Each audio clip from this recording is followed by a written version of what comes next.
The moment I realized my own son had tried to murder me for the life insurance money, the freezing cold inside that cabin no longer mattered.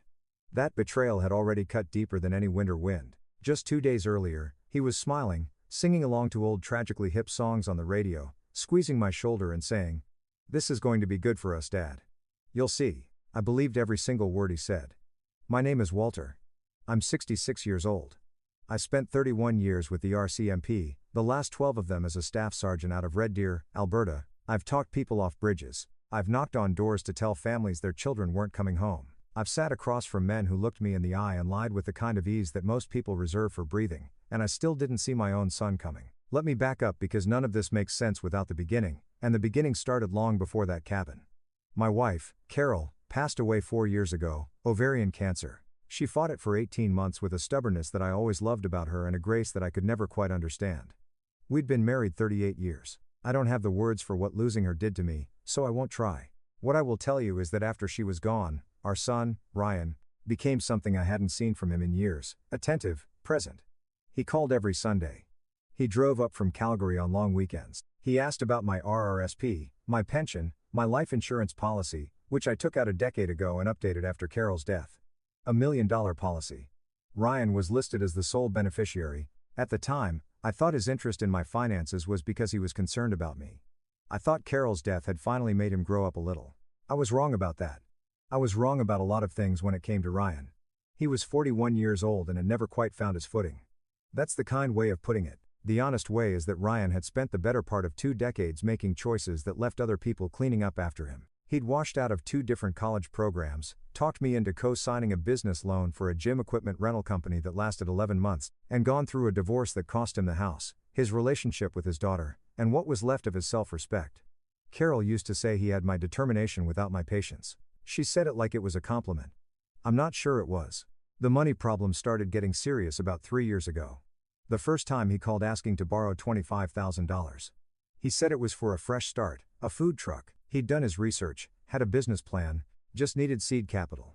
I transferred the money from my savings account. The food truck lasted 1 summer. The second time, 8 months later, it was $30,000. He'd gotten involved in a real estate venture with someone he met at a gym. That someone turned out to be less interested in real estate than in taking Ryan's money and disappearing. I wired the funds anyway. I told myself that's what parents do, that we don't give up on our children simply because they keep falling down. The third call came on a Tuesday afternoon in February. I remember because there was a blizzard outside, and I was watching the flames in my fireplace, doing nothing in particular. Ryan sounded different that time, tighter, like the words were costing him something. "Dad, I need help, serious help this time." He'd been gambling, sports betting mostly, through apps on his phone. What started as $100 here and there had quietly become something else over 2 years. He owed money to people he'd borrowed from to cover earlier losses. He gave me a number, $65,000. I sat with that for a long moment. "Ryan, I know. This isn't a business loan gone wrong. This is gambling debt. I know what it is, Dad." I gave him the money, $50,000 of it anyway, which I pulled from the RSP I'd spent 30 years building. I told him it was the last time. He agreed in the way that people agree to things when they're drowning completely, gratefully, and without any real intention of following through. 4 months later, he needed another $40,000. When I said no, he went quiet for 6 weeks. Not angry quiet, just absent, like I'd stopped existing. Then in September, he called again. The voice had changed again, warmer, careful. "Dad, I've been talking to someone, a counselor, about the gambling, about everything. I think it's actually helping. I'm glad to hear that. I want to do something for you. You've been up there alone for 4 years. You haven't done anything for yourself. Remember when we used to go up to Stewart Lake, when I was a kid, and you and Uncle Frank would fish all weekend, and Mom would pretend to be annoyed? I remembered. Some of the best weeks of my life. I found a cabin up near Burns Lake, private rental, right on the water, boat included. No cell service, which honestly sounds perfect. Just us, a week, like it used to be. I should have asked more questions. I know that now. A man with my training should know that when something feels too good, you press on it a little. But I wanted my son back. I wanted to believe that Carol's death had eventually done what I'd hoped, made him understand what actually matters. So I said yes. We drove up on a Thursday morning in early October, Ryan behind the wheel of his truck, the highway north of Prince George narrowing as the spruce closed in on both sides. He was relaxed the whole drive, told me about his counseling sessions, about a woman he'd started seeing, about a job he was considering in Kamloops. It all sounded like a man putting his life back together. I let myself feel hopeful. The cabin was exactly right. Solid log construction, a small dock extending over the lake, a wood stove that Ryan said he'd already stocked with firewood from the shed out back, one main room, 2 cots, a kitchenette, a bathroom with a hand pump connected to a drilled well. Through the window, the lake was flat and dark and completely still. There was no other property visible in any direction. "This is something," I said. "Thought you'd like it." He said it quickly, moved on before I could respond. That first night we grilled steaks on the camp stove, drank a couple of Molsons, told stories about people we both remembered, his daughter, my granddaughter, Emma, who he hadn't seen in 2 years. He talked about her with something that sounded almost like guilt, almost. I went to sleep that night thinking that maybe, just maybe, we were going to be all right. I woke up in the morning to silence, not the comfortable silence of early morning in the bush, something else, the kind of silence that has a texture to it. I lay still for a moment, listening, no sound from the other cot. I turned my head. It was empty and made up with military corners. I sat up. "Ryan?" "Nothing." I pulled on my boots and jacket and walked to the door. It opened. The dock was empty. I looked out at the lake. The aluminum boat that had been tied at the end of the dock the night before was gone. There were no ripples, no sound of an outboard motor in the distance, just still gray water and a sky the color of old concrete. I stood there for a moment before my training took over and I went back inside. On the table was a folded piece of paper with my name on it. Ryan's handwriting. I'd looked at his handwriting on report cards, on birthday cards, on the promissory note I'd made him sign for the first loan I gave him. I recognized it instantly. "Dad, I'm sorry. I can't get out from under this. The debt is $180,000 now, and they've stopped being patient. The policy is the only answer I have left. You'll look like an accident. A man your age, alone on the water, things happen. I love you. I'm sorry I turned out this way. Don't be angry at me for too long." I read it twice. Then I put it in my jacket pocket. I did what I always did when a situation went sideways. I assessed. The boat was gone, which meant my access to the far shore was gone. I walked the perimeter of the property. The lake surrounded 3 sides of the cabin, about 40 m of open water on each. The 4th side was dense bush with no trail visible. The nearest town was Burns Lake, roughly 55 kilometers away on a gravel forestry road that I had not paid close enough attention to on the drive-in. I had no cell service. Ryan had made sure of that, had specifically chosen this location for that reason. I understood now. My phone was sitting on the kitchen counter, showing no bars. I didn't have the rental car. Ryan had driven us in his truck. I checked the kitchen cabinets. There was a box of oatmeal, some instant coffee, 2 cans of soup, and a half-empty bag of rice. Not enough for a week, enough for a few days. I went to the wood stove. There was a decent stack inside, maybe 2 days' worth if I was careful, more in the shed out back, which I checked unlocked. Fortunately, Ryan had not thought to padlock it, or perhaps he figured the cold and isolation would do the work anyway. In the drawer under the kitchenette, I found a corkscrew, a lighter, a box of wooden matches, a small flashlight, and a folding knife. In the bathroom cabinet, behind a bottle of rust-colored toilet cleaner, I found something that made me stop completely, a handheld VHF marine radio, old, beat up, the kind of thing you'd find at a garage sale. Someone had left it behind, perhaps the previous renters, perhaps someone before them. I turned it on. It crackled. The battery indicator showed about a third charge. Not much. I turned it off immediately to conserve what was there. I sat down on my cot and looked at the ceiling for a long moment. 100 thoughts tried to arrive at once. I let them come and then I set them aside one at a time, the way I'd learned to do years ago on calls where thinking too much would get you killed. Ryan, the money, Emma, my granddaughter who would grow up without her grandfather. The $1 million policy.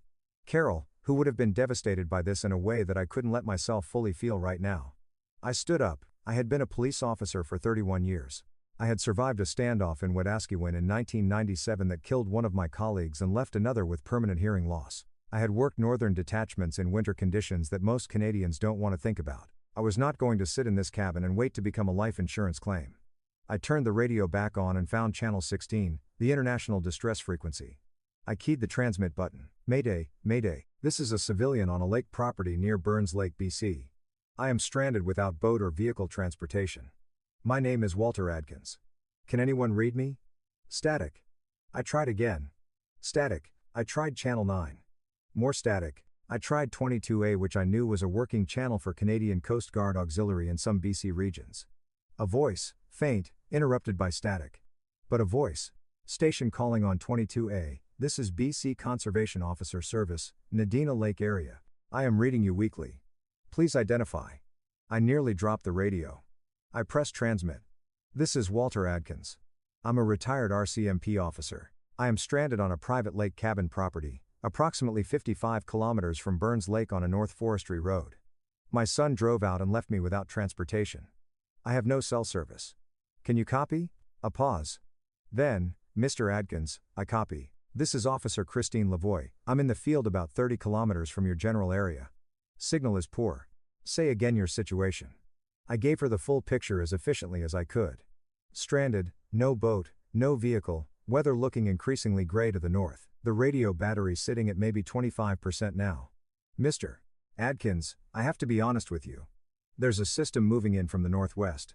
I can't safely access your location today by water or road. The forestry road conditions are already poor and I'm one unit out here. I can reach you tomorrow morning at earliest if the weather holds. I looked out the window at the lake. The surface had changed in the last hour. Small chop now, which meant wind. Understood, I said. I have shelter and firewood. I can manage 24 hours. Are you injured? No. Are you in immediate physical danger? I thought about Ryan's note in my pocket. Not immediately. Okay, I'll radio you every 2 hours on this channel to confirm you're still receiving. Keep the radio off between check-ins to preserve your battery. Can you do that? Yes. And officer, I hesitated. There's more to this situation than just being stranded. I'd like to speak with you when you arrive. A pause. Understood. Every 2 hours, Mr. Adkins, stay warm. I did everything that needed doing. I kept the wood stove running at a low steady burn rather than hot and fast. I found a wool Hudson's Bay blanket in the closet behind the cots and layered it with my jacket when I wasn't moving. I melted a pot of snow on the stove for extra water. The hand pump worked, but I wanted backup. I made myself eat the oatmeal.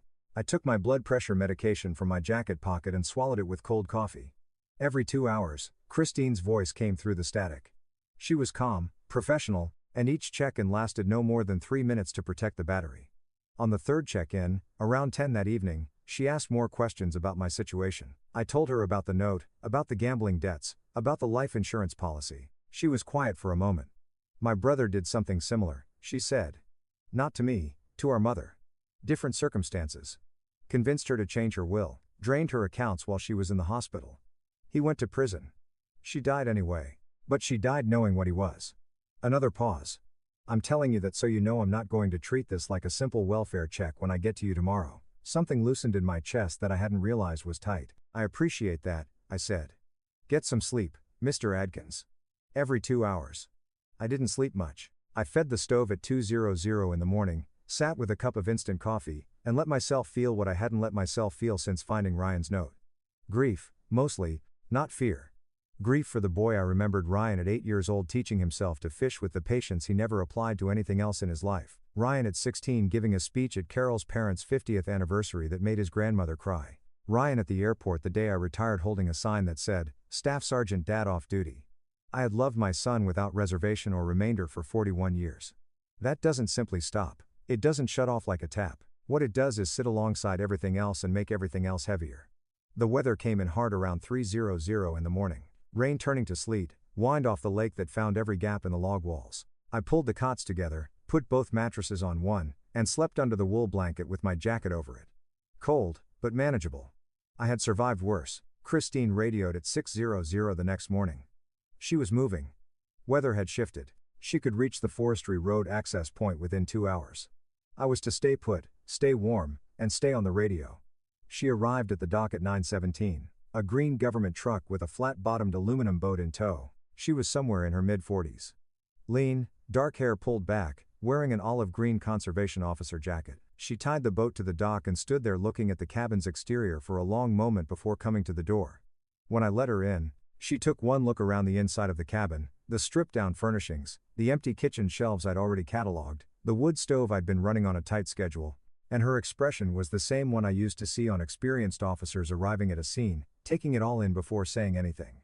You look remarkably well for a man who spent the night out here, she said. 31 years RCMP, I said. You learn to manage. She accepted the instant coffee I offered without complaint. I showed her the note. She read it twice, turned it over to check the back, then placed it on the table carefully. The way you handle evidence. I want to talk to you about how we handle this, she said. I was going to say the same thing.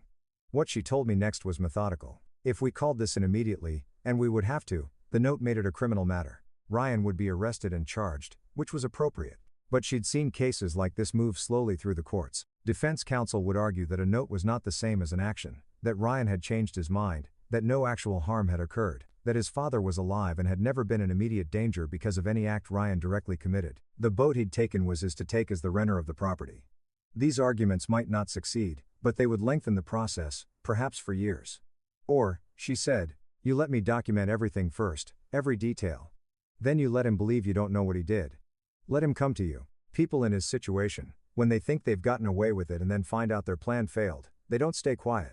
They need to explain. They need you to forgive them or at least to understand. That conversation, if it happens in the right conditions, is worth considerably more than a note and circumstantial evidence. I looked at the table for a moment. You've thought about this. I've had occasion to. She spent an hour documenting everything. Photos of the empty dock, the absent boat, the stripped cabinets, the nailed shut, not nailed, but jammed with wooden shims lower window that I hadn't been able to open the previous night. She photographed the note, the matches Ryan had staged beside the wood stove, the way the boat moorings had been cleanly untied rather than left. She was thorough. I watched her work and felt something like professional respect. Then she drove me to Burns Lake. We called it a welfare check officially. A concerned neighbor had picked me up from a remote property after I'd been unexpectedly left behind when my son had to return to the city suddenly. That was the version that went into the initial report. The full version she kept in a separate document. She took me to the clinic first. Minor hypothermia, mild dehydration. The doctor on call was a young man from Saskatoon who asked me 4 times if I needed anything else before finally accepting that I didn't. I spent the night at a small motel on the highway. Christine sat with me for 2 hours going over the plan.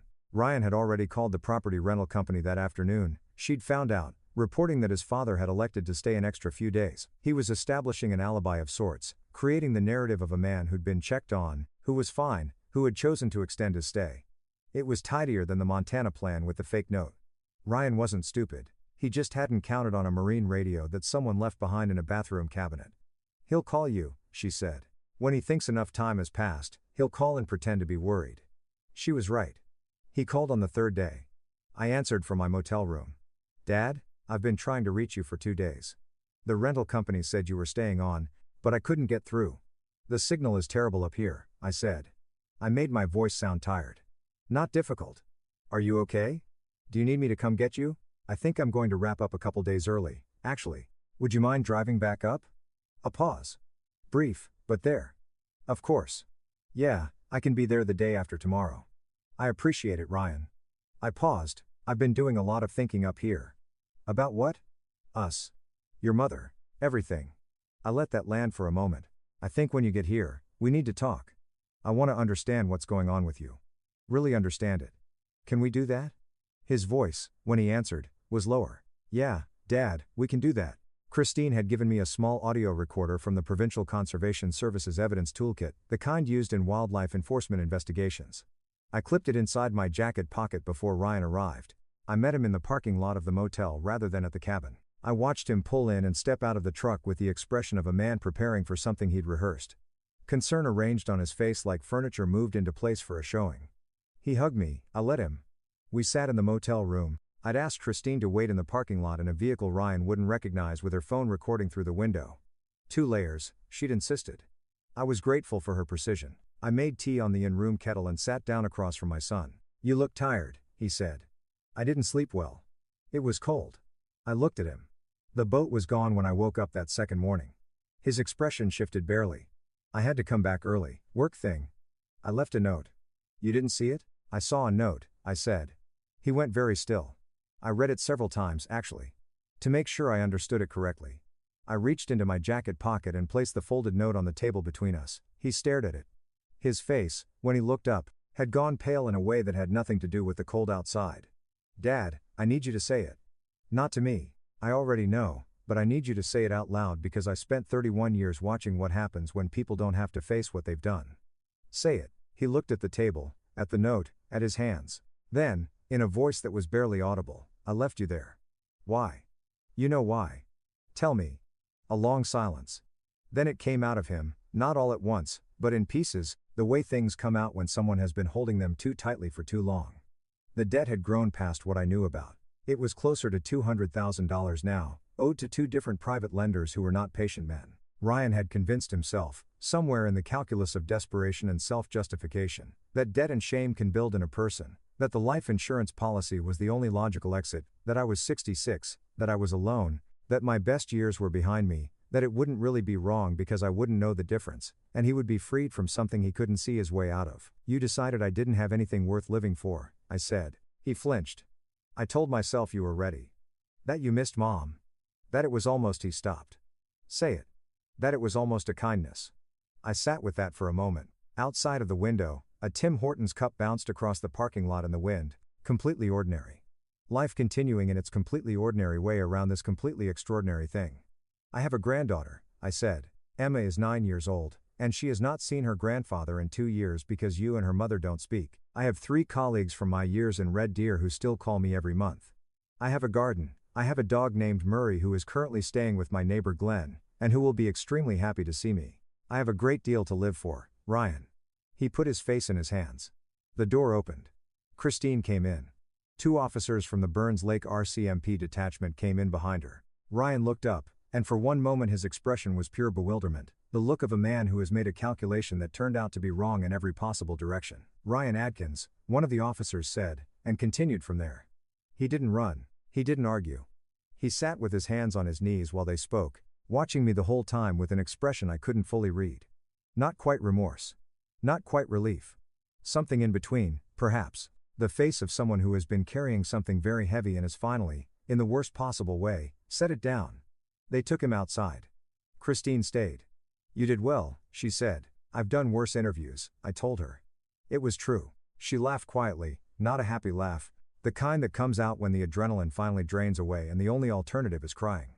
The legal process took 7 months. The Crown prosecutor was a woman from Prince George who had been doing serious criminal work for 15 years, and who treated the case with a matter-of-fact efficiency that I found steadying. Ryan's defense argued, as Christine had predicted, that a note was not an act, that he had left his father alone in a remote cabin, which was unfortunate, but that he had not taken any violent action.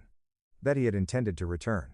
Christine's documentation was meticulous. The stripped cabinets, the jammed window, the boat that the rental company confirmed Ryan had returned to the marina in Burns Lake the same afternoon he left the property, not parked somewhere accessible to me, but returned, completely eliminating my means of departure. The recorded conversation in the motel room. The judge sentenced Ryan to 14 years. Attempted murder, deprivation of necessities, criminal negligence. His lawyer had secured a guilty plea in exchange for reducing the charge from first degree, which is why it wasn't more. I read a statement before sentencing. I said what I needed to say, and I won't repeat all of it here, but the last part I will tell you because I think it matters. I told Ryan that I didn't know yet whether I would forgive him. That forgiveness wasn't something I could manufacture on a timeline. That what I did know was that I was going to be alive to make that decision for myself, on my own terms, in my own time. And that whatever he did with his 14 years, whether he chose to become someone different or simply to wait it out, that was entirely his own work to do. He nodded from the defense table. He didn't say anything. I didn't expect him to. Afterwards, Christine and I drove back up to Burns Lake in her truck, which had become a sort of ritual by then. We'd made the drive a dozen times over the course of the investigation and the proceedings, stopping at the same gas station in the same small town, getting coffee from the same machine that was slightly too hot and slightly too bitter and somehow exactly right anyway. What are you going to do now? She asked. I've been thinking about that. I looked out the window at the spruce passing in the dark. My house in Red Deer feels like somewhere I used to live. I've been thinking about that for a while, actually, before any of this. And now? I've been talking to a man in Burns Lake about an outdoor education program he's trying to get funding for, teaching backcountry skills to at-risk youth. He needs someone with search and rescue background. She glanced sideways at me. You have search and rescue background? 31 years RCMP in rural Alberta. I've done my share of it. She was quiet for a moment. Then, I know someone at the BC Conservation Officer Service who has been trying to formalize a wilderness safety education component. It's been underfunded for years. I could put you in touch. I'd appreciate that. We drove in silence for a while, the kind of silence that doesn't need filling. I moved to Burns Lake the following spring. Small house, good bones, a yard large enough for a garden that Murray decided was primarily for his own use. I work 3 days a week with the youth program now, teaching navigation, fire starting, water procurement, decision-making under stress. The kids are mostly teenagers from communities around the lake. Some of them are dealing with things that make my ordeal look straightforward. They're the most attentive students I've ever had. Christine and I have coffee most Saturday mornings at a place on the main street run by a woman who came to the area from Vancouver and who makes the kind of breakfast that restores your faith in small towns. We talk about our cases, hers current, mine past. Sometimes we talk about our families. She has a son who's doing well, a daughter she's trying to stay close to. I tell her about Emma, my granddaughter, who I've been seeing every few months since the trial. Her mother, Ryan's ex-wife, called me the week after the sentencing, said Emma had a right to know her grandfather, and that whatever Ryan had done was not on me. That woman is a better person than most. I visited Ryan once, 6 months after he was transferred to a medium security facility outside of Kamloops. He didn't look the way I expected. He looked smaller, quieter. He told me he'd been attending programming, not just because it affected his file, he said, but because he had a lot of time and found that sitting with his own thoughts without doing something about them wasn't something he could manage anymore. That's actually a good sign. I told him. That's what the counselor says. The counselor's right. We didn't hug when I left. We shook hands. It felt accurate. I don't know what Ryan will be when he comes out the other side of this. He'll be 63. Emma will be 29. I'll be 80 if I make it that far, which I intend to. Whether he and I can rebuild something from what's left, I don't know. I'm not ready to answer that question yet. What I know is that the answer will be on my terms, made from a position of choice rather than guilt, and that Carol would tell me, if she could, that that's exactly right.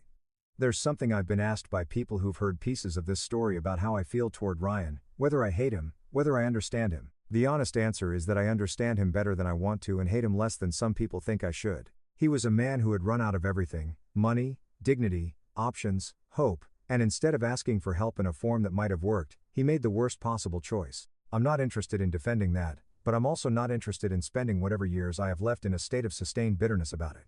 I have seen where that leads. I have knocked on enough doors in my career to know that anger, when you hold it too long, becomes the thing you are. I still carry the folded note in my jacket pocket sometimes. Not the original, Christine kept that for the evidence file. A copy. I carry it because it reminds me of what I learned in that motel room in Burns Lake listening to my son explain to me why he thought my life wasn't worth keeping. It's worth keeping, that's what I learned, not in some vague, generic sense. It's worth keeping specifically, in detail, in the particular and ordinary ways that add up to a life. Murray in the garden eating my basil. Emma's voice on the phone asking me whether she can visit in August. Coffee too hot in a gas station in the middle of a spruce forest. Driving north with a person who knows exactly what it costs to survive the people you love. If there is anything I would ask you to take from my story, it's this.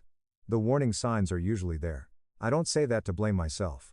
I spent enough years in law enforcement to know that good people miss things they should have seen because love is not a dispassionate investigative tool. But when someone shows you repeatedly over years who they are when things get hard, believe that version of them.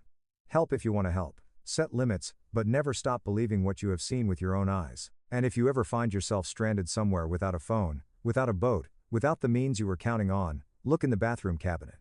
Check behind the toilet cleaner. You'd be surprised what people leave behind.